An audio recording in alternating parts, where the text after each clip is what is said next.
September 28, 1990. Martin Donnelly's Lotus crashed head-on into a guardrail at 160 miles an hour. Martin Donnelly's Lotus crashed head-on into a guardrail at 160 miles per hour. A crash that shouldn't have happened. So brutal, it became the heart of the F1 movie. But the real nightmare was hidden behind the scenes. The sunny qualifying session in Spain was tense. All eyes were on the fierce rivalry between Senna and Prost. But they weren't the only ones drawing attention.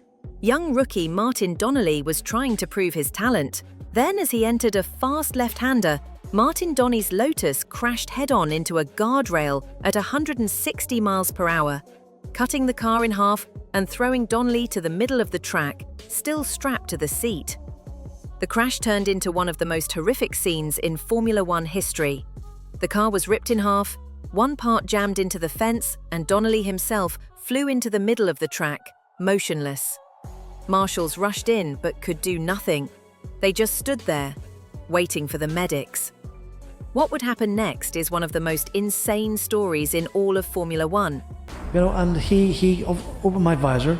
He could see I was asphyxiated, I got a pale shade of blue. Martin broke both his legs, suffered multiple organ and skull fractures, but tragically, that wasn't the worst part. My internal organs were all damaged.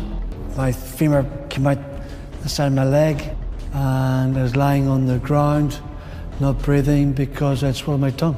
While others stood in shock, Senna looked truly broken.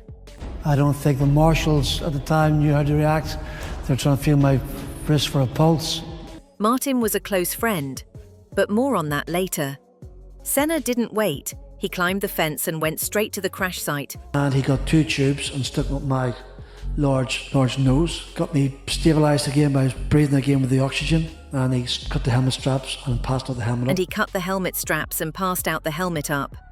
Ayrton's courage was not only evident in his emotions, so when the word came that he was alive, there was hope. Sadly, the real struggle was just beginning. He was rushed by helicopter to civil, straight to the operating room. That's when the devastating truth came out. His right leg would have to be amputated. But Sid Watkins wasn't ready to give up. How he got traumatised, trying to translate what Sid was saying to the surgeons, and they just said, no, we have to take this leg off. Sid believed so strongly that he did the impossible. Because the amount of blood I was losing. So Sid actually took his own trouser belt off, put it around my leg, and pulled it tight to stop the blood flow. The real problem ran much deeper. As you can understand, Donnie's injuries were severe, so the fight for his life was desperate. Senna came to the hospital and said just one thing: if Donnie's family needs anything, doctors, money, a plane, tell me. I hear he's out of danger, life danger, which is a lot considering the accident. And as it happened to him, can happen to any of us. I hope we don't see those things in the future. For days, Martin's life was on the line, but thanks to relentless effort, he pulled through. But surviving wasn't enough for Martin Donnelly. After all, he was supposed to be the next great thing in Formula One. By the time he arrived in Spain, he had already managed to make waves in his rookie season, outperforming in an incredibly poor Lotus car. And that was shown right before the race. In the morning, he signed a $5 million contract to become the face of the team. Martin began his career in Formula Ford, side by side with Ayrton Senna.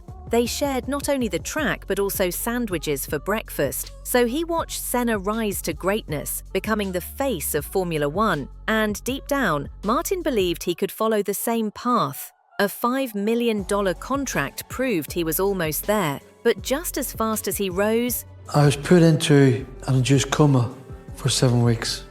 When I woke up, I didn't remember anything. this wasn't his fault. So, what went wrong? The Lotus 102 was flawed from the beginning. Its chassis was built for smaller drivers like Nelson Piquet or Satoru Nakajima in 1989, but in 1990, the car had a heavier Lamborghini engine, so the team cut corners to save weight. Donnelly didn't fit the cockpit, so they literally cut parts of the chassis to squeeze him in. Everything fell apart the moment the suspension snapped. The car lost all control and slammed into the barrier at full speed. It exploded like a packet of crisps. That's why debris flew everywhere. The team knew the risks. He'd already had a similar issue in Brazil. But despite all of this, Lotus didn't make any improvements. They put cost-cutting over driver safety, and Martin paid the price. The crash shattered his body, but not his resolve. He turned to the same man who once brought Niki Lauda back from the brink, and just imagine, in just 6 weeks, he had him back behind the wheel of a race car. I thought if you can fix Nicky in 6 weeks, he can fix me in 2 months, right? Me not realising just how bad my left leg was. Sonny Hayes in the film, Martin dreamed of a Hollywood-style comeback in F1. Reality, however, had other plans. In 1993, his doctor told him that was total meltdown. It was total meltdown. I just broke down uncontrollably because after all the effort and the pain to get to that stage, never mind getting to F1, to say to me, that's it. Still, Martin wasn't ready to give up. He craved the adrenaline, the feeling of being alive. 5 years after the crash, he underwent another operation. With more mobility in his foot, his belief returned. He could do it. Within weeks, Donnelly was at Silverstone driving a Jordan car. The comeback was on its way until 1st of May, a GP, 1994.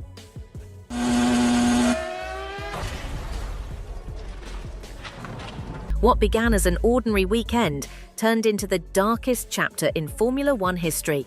The sport didn't just lose a champion, it lost its soul. For Martin, it was deeply personal. He didn't just lose a colleague, he lost someone he had followed from the quiet tracks of Norfolk all the way to Formula One.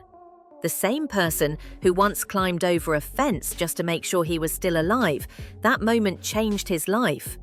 And Ayrton's death on the 1st of May 1994.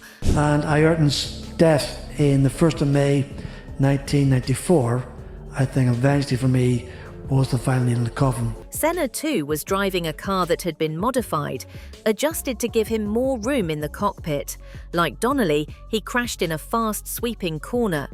But unlike Donnelly, no one could bring him back. For Martin, this was the last straw, and he quit Formula One.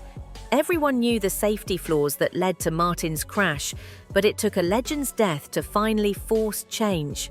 Until 1994, every Formula One race was a gamble with your life. After years of struggle, Donnelly finally understood what truly mattered and left Formula One behind. Although he retired from the sport, his love for racing never left him. One of his most heroic moments came in 2011, when Martin drove the Lotus car he had crashed. He had also started the Martin Donnelly Racing Academy, which focused on making the next batch of British and Irish drivers into future Formula One hopefuls. He served as a race steward and a racing standards advisor. But the scars remain for life. In 2019, headlines claimed Martin might lose his leg again, this time after a simple moped crash at just 32 kilometers an hour. But both accidents resulted in the same amount of damage. Fortunately, he pulled through, and in 2025, his story finally reached.